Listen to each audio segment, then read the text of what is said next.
So anyways, I'll put two things together here. Extraordinary events, guys. You see my tag? Signs of times. That's me and my cat's tag. Okay. Maps show where trillions of cystitis will emerge in the U.S. this spring.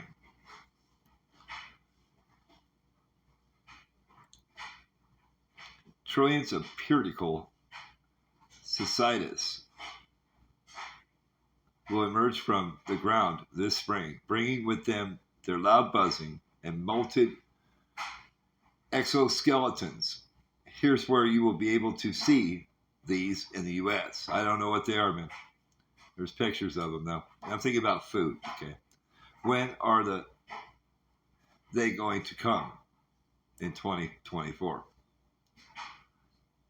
There are two groups of puridical cystitis. Those that emerge every 13 years and those that emerge every 17 years. For most of their lives, they live underground and then emerge once the soil reaches 64 degrees. They are expected to arrive in mid-May. This year, both the 13-year and the 17-year will emerge, arriving in numbers that have not been seen in generations. They mate, molt, and then they die, leaving behind their offspring to bury themselves into the soil and lay dormant until their brood's next cycle.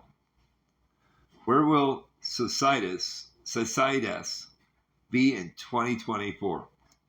The 13-year cystitis called broad X1X, that would be what, 10? That'd be,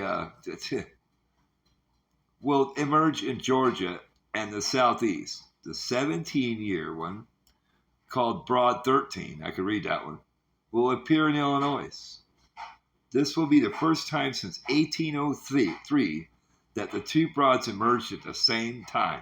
Okay, the next time this happens will be 2037.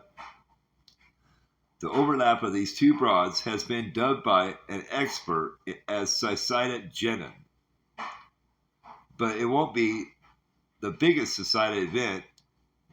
In 2076, the two largest broads, both, will come out together. That is the Polonza, University of Connecticut. Society expert John Cooley said the broads will emerge peacefully, but Cooley said hundreds of trillions or even quadrillions of cystitis are expected. That's an average of 1 million per acre over millions of acres. Some cystitis, however, may have come in contact with fungal pathogen called Masopora. I'm thinking about pestilence, guys, which makes them hypersexual.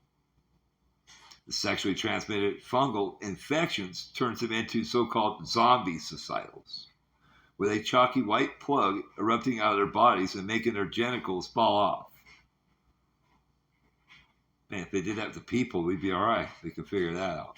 Society expert Matthew Casson says it's not yet clear how the fungus impacts their wildlife, animals, or humans.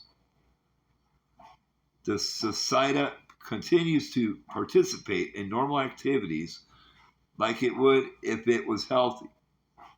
Casson, an associate professor of mycology and forest pathology at West Virginia University, told CBS News, like it tries to mate, it flies around, it walks on plants, yet a third of its body has been replaced by fungus. That's really kind of bizarre.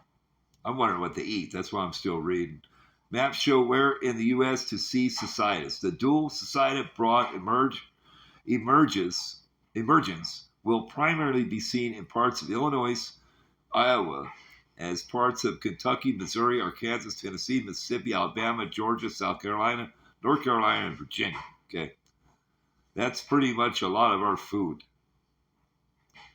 A map of the U.S. Department of Agriculture shows the emergence of both 13 and 17-year society frauds from 2013 to 2029.